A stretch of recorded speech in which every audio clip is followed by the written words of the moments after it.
Perkenalkan, nama saya Putu Peri Anggara dengan NIM 2211011071 dari Prodi Pendidikan Agama Hindu dan jurusan Dharma Acarya, Staf Negeri Empu Kuturan Singaraja. Di sini saya akan membuat tugas video. Nah, kalian sudah tahu apa itu Sadwarnaning Rajaniti? Nah, kalau belum, saya beritahu. Sadwarnaning Rajaniti adalah 6 aspek atau strategi yang perlu diperhatikan oleh seseorang pemimpin atau penguasa dalam menjelaskan pemerintahan atau politik. Atau berdasarkan ajaran Hindu, konsep ini diambil dari teks-teks sastra seperti ada sastra yang menekankan pada bagian seseorang raja atau pemimpin. Nah, pemimpin ini harus bijaksana dalam menentukan kebijaksanaan politik atau hubungan diplomatik. Abhigamika ini harus mampu menarik perhatian yang positif dari masyarakat dan jajarannya.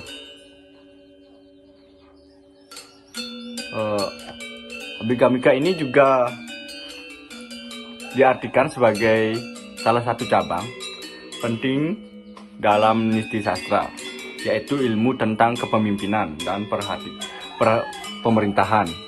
Nah, secara khusus Abhigamika berhubungan dengan strategi dan kebijaksanaan yang harus diambil oleh seseorang pemimpin atau raja saat hendak memulai suatu tindakan besar, baik itu ekspansi, perang, atau keputusan besar lainnya.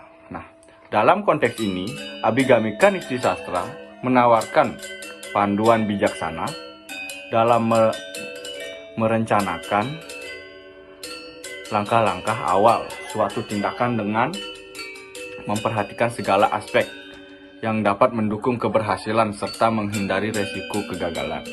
Nah, adapun bagi-bagian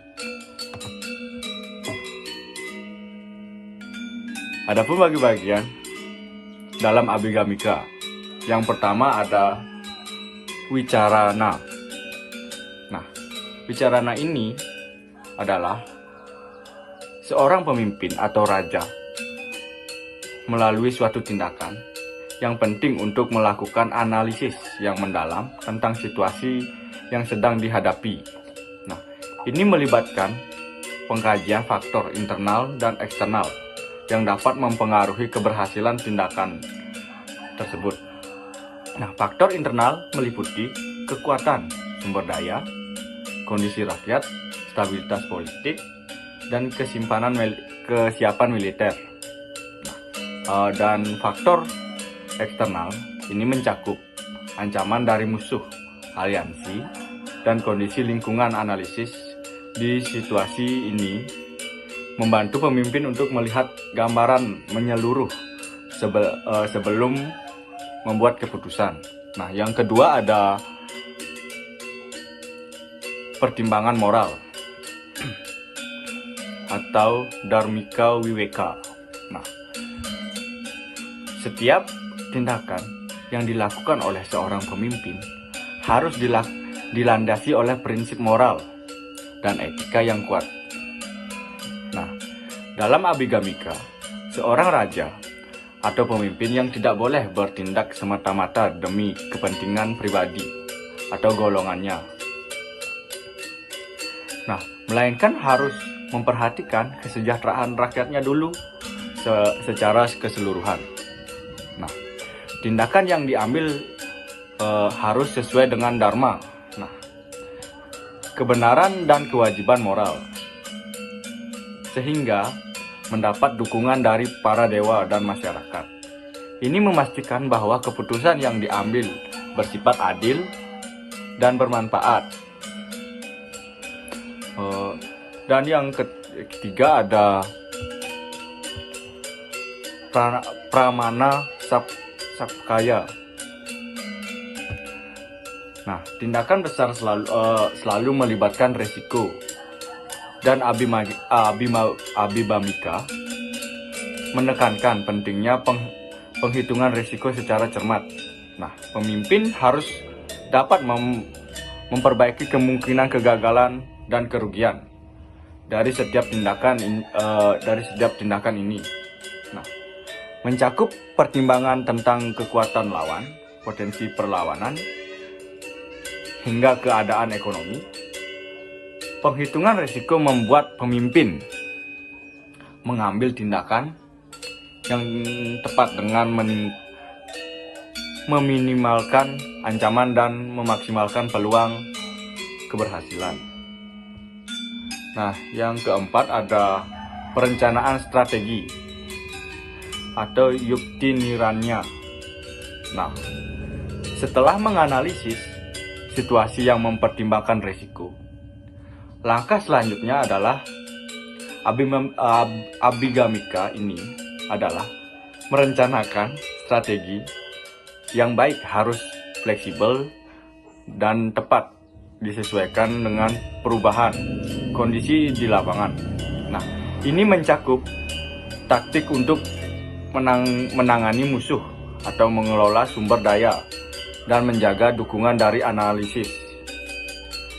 Selain itu, strategi juga harus mencakup rancangan cadangan atau kontinggensi. Nah, jika skenario utama tidak berjalan sesuai harapan. Nah, yang kelima ada pelaksanaan tentang karya sampadana. Nah, karya sampadana ini harus memiliki tindakan yang harus direncanakan, harus dilaksanakan dan dengan ketepatan dan ketegasan.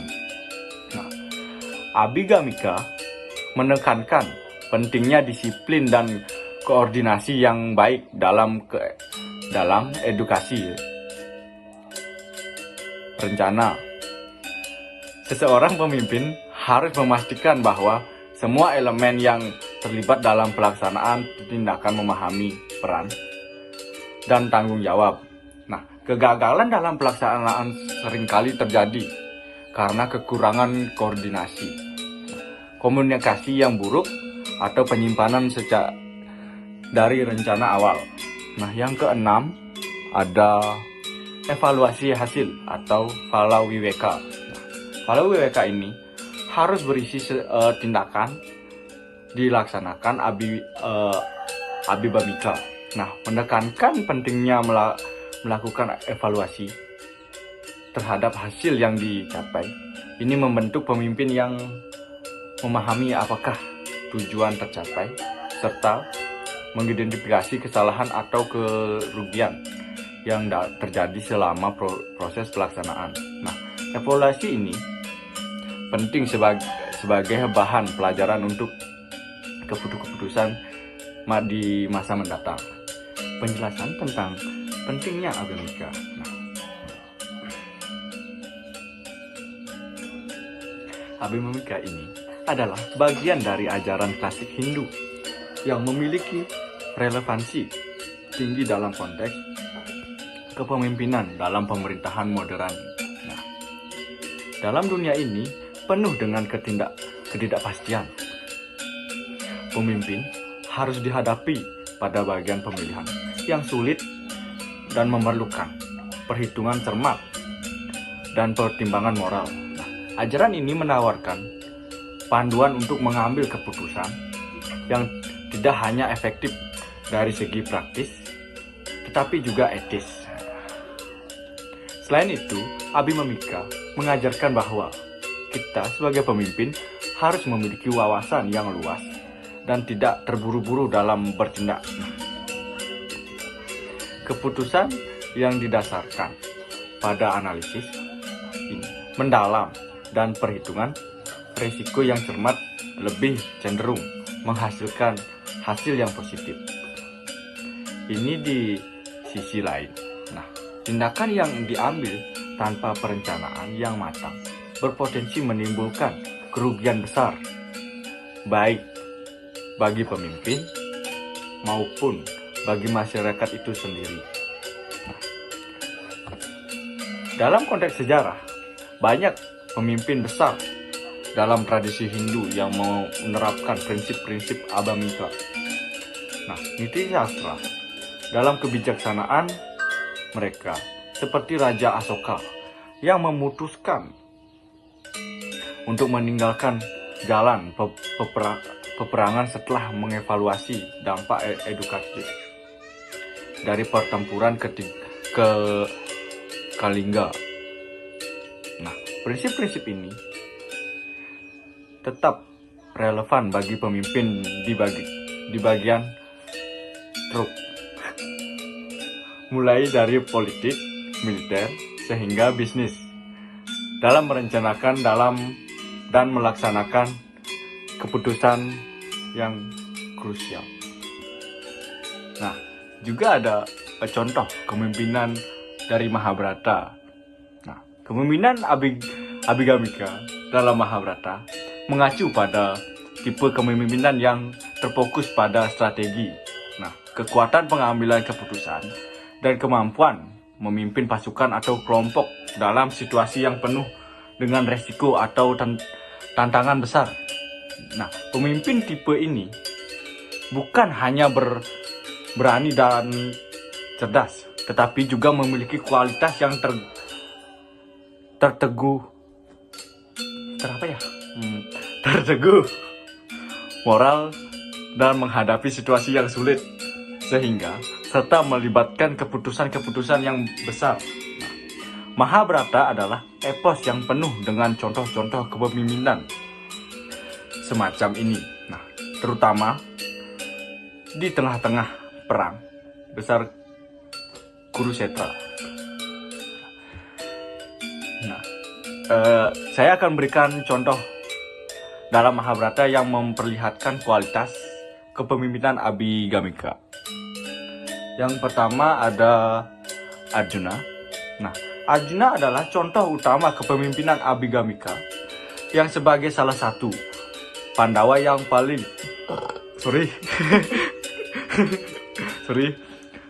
Pandawa yang paling terampil dalam seni perang dan sangat disegani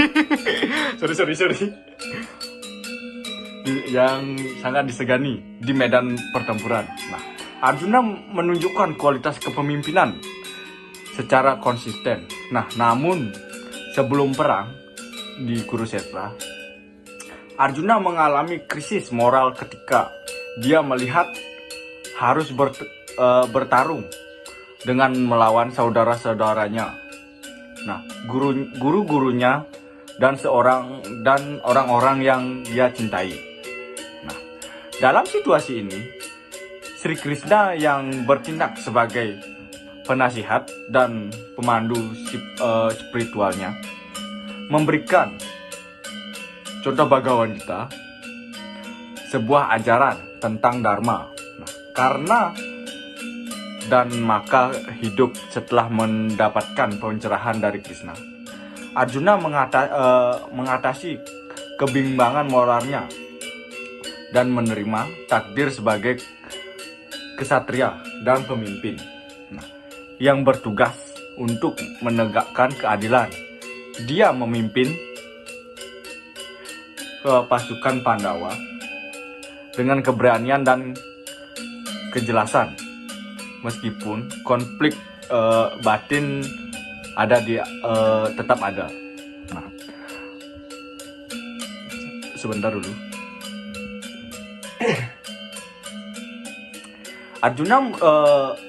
Arjuna juga menunjukkan kualitas kepemimpinan Abhigamika dalam kemampuannya untuk memutuskan kapan dan bagaimana menggunakan kekuatan besar yang dia miliki, termasuk dalam penguatan senjata seperti pusaka astra, dan bagaimana dia memimpin timnya untuk tekanan dalam pertempuran dari Arjuna. Yang saya ketahui juga, Bhisma juga memiliki kepemimpinan Abhigamika. Nah, saya akan menceritakannya juga ya. Nah, Bhisma adalah kakek dari Pandawa dan Kurawa. Dia adalah contoh klasik dari pemimpin yang mengutamakan kewajiban dan kesetiaannya. Dia adalah panglima perang pertama pihak Kurawa dan menunjukkan kualitas kepemimpinan Abhigamika dalam setiap tindakannya di medan perang. Nah, meskipun ia mengetahui kebenaran dan kesuciannya, tujuan Pandawa, dan Bhisma tetap berjuang di pihak Kurawa. Nah, karena sepuasnya untuk melayani tahta istana Hastinapura. Nah, terlepas dari siapa yang mendukungnya. Nah, di bawah kepemimpinan Bhisma, pasukan Kurawa sangat terorganisasi dan menimbulkan kerugian bagi pihak Pandawa. Nah, selama hari-hari awal perang, kepemimpinan Bhisma ditandai dengan strategi yang mendatang dan kemampuannya untuk memimpin dengan wibawa yang besar. Meskipun akhirnya dia terluka dan terpaksa dia mundur dari medan perang. Nah, Bhisma tetapi menjadi simbol kepemimpinan yang setia pada sumpahnya, karena Bhisma sangat setia pada sumpahnya. Dan juga siapa lagi ya? Juga ada Duryodhana. Duryodhana juga punya kepemimpinan Abhigamika. Nah, Duryodhana meskipun dia sering dianggap sebagai antagonis dalam Mahabharata, dia juga menunjukkan kualitas kepemimpinan Abhigamika. Dia adalah kepemimpinan utama Kurawa dan menunjukkan kepemimpinan yang menginspirasi loyalitas di antara orang-orang yang ada di sekitarnya. Nah, terutama karena dan para saudaranya. Duryodhana bertekad untuk mempertahankan kekuasaan dan haknya atas kerajaannya di Hastinapura. Bahkan jika dia berhenti, harus menghadapi saudara-saudaranya sendiri. Nah, Duryodhana di medan perang memimpin dengan penuh percaya diri dan sering mengambil keputusan yang sangat sulit untuk memastikan kemenangan Kurawa. Kepemimpinan Duryodhana juga melihat dalam secara membangun dan analisis strategi dengan raja-raja besar seperti Sangkuni dan Karna. Meskipun ia sering dipandu oleh kesombongan dan kebencian terhadap Pandawa. Nah, yang berikutnya siapa lagi ya?